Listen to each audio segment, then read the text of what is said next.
దానికి నేను ఒక చిన్న డైట్ షీట్ చెప్తాను చూడండి. మీకు షుగర్ ఉన్నా, బీపీ ఉన్నా, థైరాయిడ్ ఉన్నా, గర్భసంచి సమస్యలున్నా, నడువు నొప్పి ఉన్నా, మోకాళ్ళ నొప్పి ఉన్నా, నేను ఇప్పుడు నాకు గుర్తు రాకుండా ఉన్న ఇంకో 1,00,000 జబ్బులు ఉన్నాయే, వాటిలో ఏ ఒక్కటున్నా ఒక కిడ్నీ ఫెయిల్యూర్ పేషెంట్స్ తప్ప మిగతా వాళ్ళంతా కూడా చేయగలిగే డైట్ షీట్ చెప్తాను చూడండి. ఒక నెల రోజులు మీ ఇంట్లో మీరు చేయండి.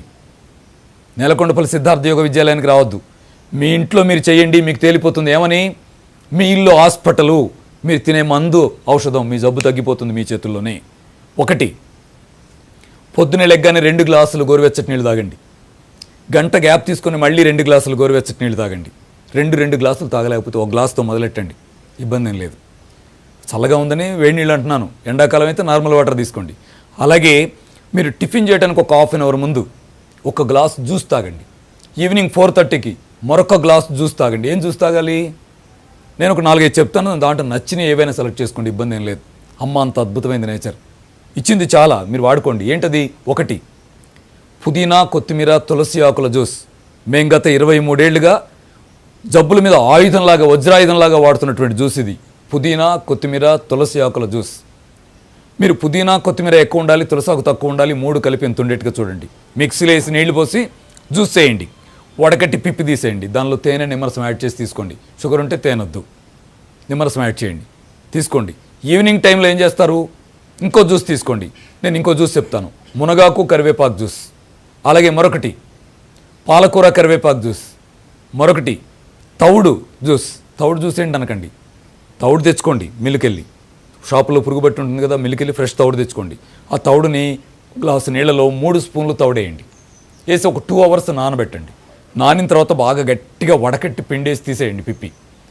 బి కాంప్లెక్స్ అంతా నిండిపోయి ఉంటుంది దానిలో తేనె, నిమ్మరసం యాడ్ చేయండి. నేచురల్ బి కాంప్లెక్స్ టానిక్ అది. నోట్లో వచ్చే తెల్ల కురుపులు, 4 పగుళ్ళు చాలా చెప్తాం కదా, బి కాంప్లెక్స్ లోపం వల్ల ఐరన్ డెఫిషియన్సీ, అనేక రకాల జబ్బులకు అద్భుతమైన మందు అది, తీసుకోండి. అలాగే మరొకటి క్యారెట్ బీట్రూట్ జ్యూస్.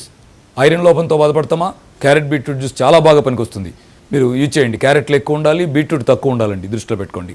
అలాగే మరొకటి మిక్స్డ్ వెజిటబుల్ జ్యూస్. షుగర్ వాళ్ళు వాడుకోవచ్చు, ఇది వెయిట్ లాస్ కోసం వాడుకోవచ్చు. ఇది మిక్స్డ్ వెజిటబుల్ జ్యూస్. లేత బీరకాయ, లేత సొరకాయ, లేత బూడిద గుమ్మడి ముక్క, అట్లాగే మీరు కీరా దోస, ఒక క్యారెట్, అలా జ్యూస్కు పనికొచ్చేవన్నీ కూడా కలిపేయండి.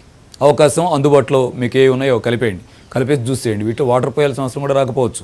వడకట్టి పిప్పి తీసేయండి, తేనె, నిమ్మరసం యాడ్ చేయండి, షుగర్ ఉంటే తేనె వదిలేయండి. అద్భుతమైన ఔషధం అవుతుందండి, మల్టీ విటమిన్ జ్యూస్ మీకు అందుతుంది. వీటిలో ఏదో 2 సెలెక్ట్ చేసుకొని ఉదయం 1, సాయంత్రం 1 తీసుకోండి. బాగా దీర్ఘకాలిక జబ్బుతో మీరు బాధపడుతూ ఎలా అన్నంత సీరియస్గా విషయం ఉంటే గోధుమ గడ్డి పెంచుకోండి. 8 రోజుల వయసు ఉండేట్టుగా గోధుమ గడ్డి పెంచి కట్ చేసి మార్నింగ్ ఈవినింగ్ తాగటం మొదలెట్టండి. ఖచ్చితంగా మీరు కాల్ చేస్తారన్నా నాకు పర్వాలేదు అని జ్యూసెస్ వాడుకోండి ఫ్రెండ్స్. ఆ తర్వాత టిఫిన్గా మీరు లైట్ ఫుడ్ తీసుకోండి. లైట్ ఫుడ్ అంటే నా ఉద్దేశం నూనెలో వేయించే తినొద్దు అని. బోండాలు, బజ్జీలు, గారెలు, పునుగులు, పూరీలు, అట్లా ఏవే ఉంటాయో మనం నూనెలో వేసి తినేవి వాటిని వదిలేసి సాధారణంగా సాఫీగా ఇంట్లో అమ్మ చేస్తుందా, అమ్మ చేసే టిఫిన్ తినండి. హోటల్ మీద ఆధారపడకండి. అమ్మ మంచిగా చేస్తుంది. ఏం చేస్తుంది, ఇడ్లీ చేస్తుందేమో, కాదు ఉప్మా చేస్తుందేమో, ఇంకా అట్లాంటిదో ఏదో చేస్తుంది. అంతేకాని నూనెలో వేయించే టిఫిన్గా అమ్మ చేయదు. అమ్మ చేసే టిఫిన్ తినండి, చాలా సరిపోతుంది. అయితే చిన్న మార్పు చెప్తాను, మీరు ఏది చేసుకున్నా చిన్న ఫార్ములా చెప్తాను, అన్నిటికీ అప్లై చేసుకోండి. అద్భుతంగా హెల్త్ బాగుపడటానికి ఉపయోగపడుతుంది బ్రదర్. ఏంటది, అమ్మ వింటున్నావా, చేసి తీరు, నీకు అద్భుతమైన ఫలితం వస్తున్నాయి ఇంట్లో. ఏమిటది, ఇడ్లీ చెప్తాను. ఇడ్లీలో మనం రవ్వ కలుపుతాం, మినపప్పు కలుపుతాం, ఇడ్లీ చేసేస్తాం. ఇప్పుడు ఉన్నటువంటి ఇడ్లీ ప్రమాదకరమైన ఇడ్లీగా ఉంది. ఎందుకు ఉంది అంటే మినపప్పు కలపడం లేదు, మినపగుళ్ళు కలుపుతున్నాం. మినపగుళ్ళు ఎన్ని రోజులున్నా పుచ్చుపట్టట్లేదు చూడండి. మీరు డబ్బాలో వేసి మర్చిపోండి, సంవత్సరంన్నర తర్వాత తీస్తే కూడా మినపగుళ్ళు అట్టగే ఉన్నాయి. అది ఎట్టా ఉంటున్నాయి, మామూలుగా ఆరోగ్యంగా ఉంటే పుచ్చుపట్టాలి కదా, విషపూరితంగా ఉన్నాయి. మినపగుళ్ళు తేవద్దు. ఏం తేయండి, పొట్టు పప్పు తేయండి, పుచ్చుపట్టుదు కదా, కొంచెం తెచ్చుకోండి. 5 కేజీలను తెచ్చి డబ్బాలో పోస్తా, 1 కేజీ చాలు తేయండి. తెచ్చి అయిపోయిన తర్వాత మళ్ళీ వెళ్ళి ఇంటి చుట్టూ షాపులో ఉన్నాయి, ఇబ్బంది ఏం లేదు. పొట్టు మన పప్పు తెచ్చుకోండి. అది కూడా ప్రాసెస్ చేసేటప్పుడు ఏం చేయొద్దు, నానబెట్టి పిసికి పొట్టంతా పోయేదాకా చేయకండి. సగం పొట్టు ఉండనివ్వండి, ఫైబర్ కూడా మంచిదే. ఇప్పుడు రుబ్బండి. అలాగే రవ్వ, ఇడ్లీ రవ్వ అని షాపులో అడగండి. ఇడ్లీ రవ్వ ఏంటి అంటే, ఒకటి ఇడ్లీ రవ్వ అని ఒకటి బండుతుందా, చెట్టు నేచర్ కనిపెట్టిందా?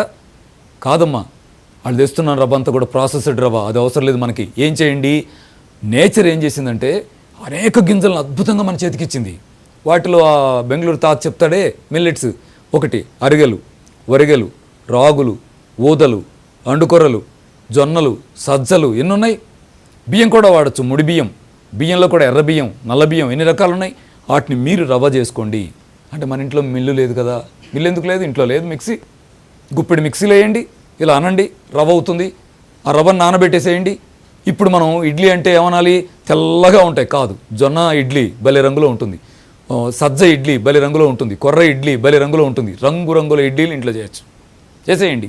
అలాగే మరొక జాగ్రత్త తీసుకోండి, ఇడ్లీ వేసే ముందు క్యారెట్లు తురమండి, తురుమంతా పిండిలో కలిపేయండి. ఇప్పుడు ఫైబర్ యాడ్ అయింది, మైక్రో న్యూట్రియంట్స్ యాడ్ అయ్యాయి, దాంట్లో అన్ని రకాల వాల్యూస్ అన్నీ యాడ్ అయిన అద్భుతమైన ఇడ్లీ. ఇది ఆరోగ్యానికి అద్భుతం, మహా అద్భుతం టిఫిన్. ఇది చేయండి. నేను ఒక ఇడ్లీ చెప్పానమ్మా, టైం రీచా కావచ్చు, అంతకంటే నాకు తెలియదు, మీకు కదా ఎక్కువ తెలుసు. ఒక్కటి చెప్తే 100 చేయగలిగే అమ్మలు మీరు చేయండి. మీరు చేసే టిఫిన్లో ఈ ఫార్ములా అప్లై చేయండి. నేను ఒక చోటకి వెళ్ళి ఆ టిఫిన్, అమ్మ టిఫిన్ అంటే ఆ అమ్మ టిఫిన్ పెట్టింది, ఏం చేసిందో తెలుసా, దాంట్లో అన్నీ కూడా తోటకూర ముక్కలు, పాలకూర ముక్కలు ఇవి కూడా వస్తున్నాయి. ఆకుపచ్చగా ఇడ్లీ ఉంది. ఏం చేసామంటే పాలకూర రసం తీసి దాంట్లో కలిపానని చెప్పింది. అర్థమైందా? మీరు చేయగలరు, మీకు చాలా సాధ్యం అవుద్ది. అద్భుతమైన టిఫిన్ తయారు చేసుకోండి. ఈ ఫార్ములాని ఉప్మాకు అప్లై చేయండి, కిచిడీకి అప్లై చేయండి, దేనికైనా అప్లై చేయండి మీరు చేసేదానికి. చివరికి గారె వేసేటప్పుడు కూడా దానికి పాలకూర, తోటకూర ముక్కలని కలిపేసి గారె కూడా వేసుకోవచ్చు, ఇబ్బంది ఏంటి? ఓకేనా? జాగ్రత్త తీసుకోవాలని, ఇలాంటి టిఫిన్ తీసుకోవాలని కోరుతున్నాను. నూనెలో వేసే వద్దు, వదిలిపెట్టండి. అలాగే మరొకటి, భోజనానికి టిఫిన్కి మధ్య కనీసం 1-2 గ్లాసుల నీళ్ళైనా తాగి ఉండండి. ఇక భోజనం చేయడానికి హాఫ్ అన్ అవర్ ముందు 2 గ్లాసుల మంచినీళ్ళు తాగండి. నీళ్ళు తాగితే మరి అన్నం ఎలా తింటాం? నీళ్లు 10 మినిట్స్ హీట్ అవుతాయి, బాడీ హీట్కి సమానంగా 10 మినిట్స్ ఫిల్టర్ అవుతాయి, మరో 10 మినిట్స్లో పేగులు పీల్చేసుకొని బ్లడ్లో కలిపేస్తాయి. ఖాళీ జీర్ణ కోసమే ఉంటుంది. తాగిన నీళ్ళు దేనికి పనికి వస్తాయి? అన్నం అరగటానికి కావాల్సిన జీర్ణ రసాల ఉత్పత్తికి పనికి వస్తుంది. ఎంత అద్భుతం! కాబట్టి అర్ధగంట తర్వాత జీర్ణ కోసం ఖాళీగా ఉంటుంది, మీరు హాయిగా ఏం తింటారో అది తినేయచ్చు, చేయండి.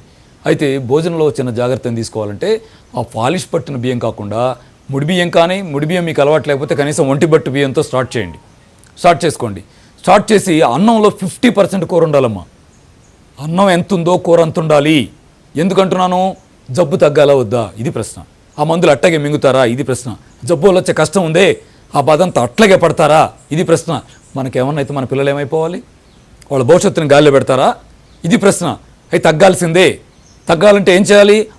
అమ్మిచ్చిన ఆహారాన్ని సహజంగా తినే ప్రయత్నం చేయాలి. దాంట్లో ఉడికిన దాంట్లోనే ఒక చిన్న మార్పు ఏంటంటే, సగం అన్నం సగం కూరమ్మ. ఫుల్గా కూర తినండి. అయితే మరి అంతంత ఉప్పులు కారాలు వేసారనుకోండి, కూర తినలేము, మంట పుట్టిపోద్ది. ఏం చేయండి? ఉప్పు, కారం, నూనె ఇప్పుడు స్పూన్ వేస్తుంటే హాఫ్ స్పూన్ వేయండి, 3 అంతే. కూర ఉండండి. నెల రోజుల్లో మీకు ఆరోగ్యం తిరిగి, అరే నాకు ఎంత బాగవుతున్నాను నేనని మీరు ఆశ్చర్యపోతారు. అన్నం తిన్న తర్వాత మీరు ఒక గంటన్నర గ్యాప్ తీసుకొని అక్కడి నుంచి ఈవినింగ్ వరకు గంటకో గ్లాస్ నీళ్ళు తాగండి. అరిగిపోయిన అన్నం బ్లడ్లో కలవాలి కదా, తాగండి. ఈవినింగ్ మీరు 4:30కి జ్యూస్ తాగమన్నాను కదా, జ్యూస్ తాగిన 1 అవర్ తర్వాత మళ్ళీ 2 గ్లాసులు నీళ్ళు తాగండి. ఇక నైట్ నీళ్ళు ఎలా అనేది మీ ఇష్టం, అవసరాన్ని బట్టి కాస్త తీసుకోండి. నైట్ అంతా ఇలాగే తాగుతుంటే ఇబ్బంది అవుతుంది కదా. కాబట్టి ఆ 5:30 తర్వాత తాగే నీళ్ళన్నీ కూడా అవసరమైతే తాగండి, అవసరాన్ని బట్టి తాగండి. హాఫ్ గ్లాసో మీ అవసరాన్ని బట్టి తాగండి. నైట్ భోజనం చాలా ప్రత్యేకమైంది. ఆరోగ్యాన్ని కాపాడుకోవడంలో శరీరం రిపేరింగ్ కెపాసిటీని ఉపయోగించుకునేదంతా కూడా రాత్రి సమయంలోనే. కాబట్టి రాత్రి భోజనానికి చాలా ఇంపార్టెన్స్ ఉంది. దీనికి మీరు ఏం చేయాలి? నైట్ ఫుడ్ అంటే ఓన్లీ ఫ్రూట్స్. ఏ జబ్బున్నా అంతే. రాత్రి భోజనం అంటే పళ్ళె నిండా పళ్ళు పెట్టుకోండి, పొట్ట నిండా తినేయండి, జబ్బు తగ్గటాన్ని చూస్తారు. మైక్రో న్యూట్రియంట్స్ అన్నీ కూడా మందులాగా లోపల పనిచేయటాన్ని చూస్తారు. ఇక్కడ వెంటనే ఒక ప్రశ్న వస్తుంది, ఎవరికి? షుగర్ పేషెంట్స్కి. పళ్ళు తినమంటాడేంటి షుగర్ ఉంటాయని? ఎందుకంటే ఒక ఆయన అన్నాడు, షుగర్ వచ్చిన తర్వాత నేను 16 ఏళ్లలో ఒక్కసారి కూడా పండు ముట్టుకోలేదండి, అంత క్రమశిక్షణతో ఉన్నా అన్నాడు. నాకు అనిపించింది, నేను పైకి అనలేదు కానీ లోపల అనుకున్నా, ఓహో షుగర్ వచ్చిన తర్వాత ఒక్క పండు కూడా ముట్టుకోవాలి. మరి ఏం చేసావు? బఠానీలు తింటామే, శనగపప్పు తింటామే, అలా కొట్టుకెళ్ళి టాబ్లెట్లు కొనుక్కొని పొద్దున ఒకటి, మధ్యాహ్నం ఒకటి, రాత్రి ఒకటి వేసుకున్నాడు. 16 ఏళ్ళ నుంచి షుగరు అట్టగే ఉంది. కాదు, మీరు పండు తినండి షుగర్ తగ్గిపోద్ది, పండ్లు తినొద్దు షుగర్ అట్టగే ఉంటుంది. ఏం పండ్లు తింటారు షుగర్ ఉంటే? బొప్పాయి, జామ, పుచ్చకాయ, కర్బూజా, దానిమ్మ, కీరదోస, బాగా స్వీట్ లేని ఫ్రూట్స్ ఉన్నాయి కదా, అవన్నీ కట్ చేసి పెట్టుకోండి. మీకు నచ్చిన కూరగాయలు కూడా యాడ్ చేసుకోండి. నైట్ అంటే ఓన్లీ ఉడికించిన ఆహారం పెట్టుకోండి, అద్భుతంగా షుగర్ తగ్గుతుంది. మిగతా జబ్బులు కూడా ఇదే పరిష్కారం. ఇది చెయ్యండి. నేను ఆగుతున్నాను. ఇప్పుడు నేను చెప్పిన దాన్ని 30 డేస్ మీరు ఫాలో అయ్యి మీ జబ్బుని ఎట్లా ఉందో బేరే చేసుకొని చూసుకోండి. 50% అబోవ్ జబ్బు తగ్గిపోయి కనిపిస్తూ ఉంటుంది. దీన్ని మనం 3 నెలలు ఇంప్లిమెంట్ చేస్తే ఇంకెంత అద్భుతంగా ఉంటామమ్మా. ఆలోచించాలని మనస్ఫూర్తిగా ఇది ఇంప్లిమెంట్ చేయాలని కోరుతున్నాను.